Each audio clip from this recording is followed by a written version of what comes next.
શું તમે તડકાની એલર્જી થાય એવું સાંભળ્યું છે? તો યસ, એ સાચી વાત છે. સમર સિઝનમાં જ્યારે ઋતુ એકદમ ડ્રાય થઈ જતી હોય છે, તડકા એકદમ પીક ઉપર હોય છે, ત્યારે તડકાના લીધે અને ડ્રાય સ્કિનના લીધે આપણને તડકાની એલર્જી થવાની સંભાવના બહુ જ વધી જતી હોય છે. સો આજે આપણે ચર્ચા કરીએ કે તડકાની એલર્જી શું છે, એનાથી બચવા માટે શું થાય અને તમે એની ટ્રીટમેન્ટ માટે શું કરી શકો છો. સો હું doctor Nitisha Agrawal, skin and spine clinic, Kudasan, Gandhinagar ખાતે ચામડી તથા વાળ રોગોના નિષ્ણાત તરીકે પ્રેક્ટિસ કરું છું. સો સમર સિઝનમાં ડિહાઇડ્રેશન, આપણે પાણી પૂરતું ના પીતા હોઈએ કે આપણે બહાર વધારે ફરવાનું થતું હોય તો આપણી સ્કિન ડ્રાય થઈ જતી હોય છે.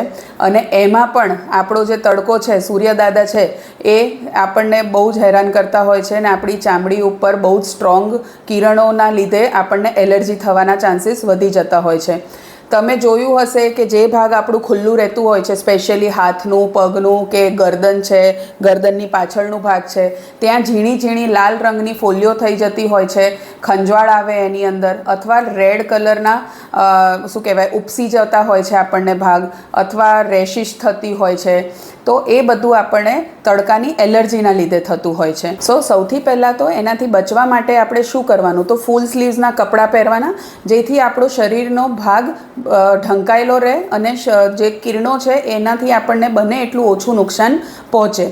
અને મોઢું અને ગરદન જે છે એ દુપટ્ટાથી, સ્કાર્ફથી કે રૂમાલથી ઢાંકીને રાખવાનું.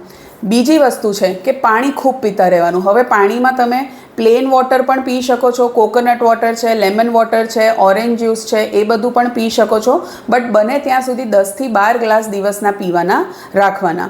ત્રીજી વસ્તુ છે કે મોઇશ્ચરાઇઝર અને સનસ્ક્રીન, એ બે વસ્તુ મહત્ત્વની છે કે જે ભાગ આપણું ખુલ્લું રહેતું હોય ત્યાં મોઇશ્ચરાઇઝર અને સનસ્ક્રીન સારી રીતે લગાડીને તમારે નીકળવાનું. અને જો આ બધી વસ્તુઓ પોસિબલ ના હોય તો તમે અમ્બ્રેલાનું યુઝ કરી શકો છો કે કેપ અથવા હેટનો ઉપયોગ કરી શકો છો. બટ બને ત્યાં સુધી તમારે તડકાથી બચીને રહેવાનું. અને સ્પેશિયલી 11 વાગ્યાથી 4 વાગ્યા સુધીનો ટાઈમ જે છે એ બહુ ક્રુશિયલ હોય છે, ત્યારે તમારે પ્રોટેક્શનની જરૂર હોય છે. હવે વાત આવી કે જે તડકાની એલર્જી આપણે થઈ હોય તો એની માટે શું કરી શકાય? તો જો તમને તડકાની એલર્જી થઈ ગઈ હોય તો સૌથી પહેલી વસ્તુ તો એને ઠંડક આપવાની. એટલે કે બને ત્યાં સુધી તડકામાં જવાનું ટાળવાનું, તમારે ઠંડકવાળા વાતાવરણમાં રહેવાનું. આઈસ પેક એપ્લિકેશન તમે દિવસમાં 2 થી 3 વાર કરી શકો છો. પછી કેલેમાઇન લોશન છે એના ફ્રીઝમાં મૂકી રાખો અને એ તમે આવા રેશિસવાળા કે ઇચિંગવાળા ભાગ ઉપર લગાડશો તો તમને રાહત મળશે. આ બધી વસ્તુઓથી પણ જો તમને રાહત ના મળતી હોય અને તમારી તકલીફ વધતી જ જતી હોય તો તમારે તમારા ડર્મેટોલોજિસ્ટ એટલે કે સ્કિન સ્પેશિયલિસ્ટને જઈને મળવાનું અને એમની સલાહ મુજબ તમારે ટ્રીટમેન્ટ કરાવવાની રહેશે. અને એ તમને બધું સમજાવશે કે તમારે કઈ દવા લેવાની, કેટલા દિવસ સુધી લેવાની અને આગળ આવી એલર્જી ના થાય એની માટે તમારે શું કરવાનું. જો તમને આમાંથી કોઈ પણ તકલીફ થતી હોય તો તમે skin and spine clinic, Gandhinagar, Kudasan ખાતે અમારી મુલાકાત લઈ શકો છો. Thank you.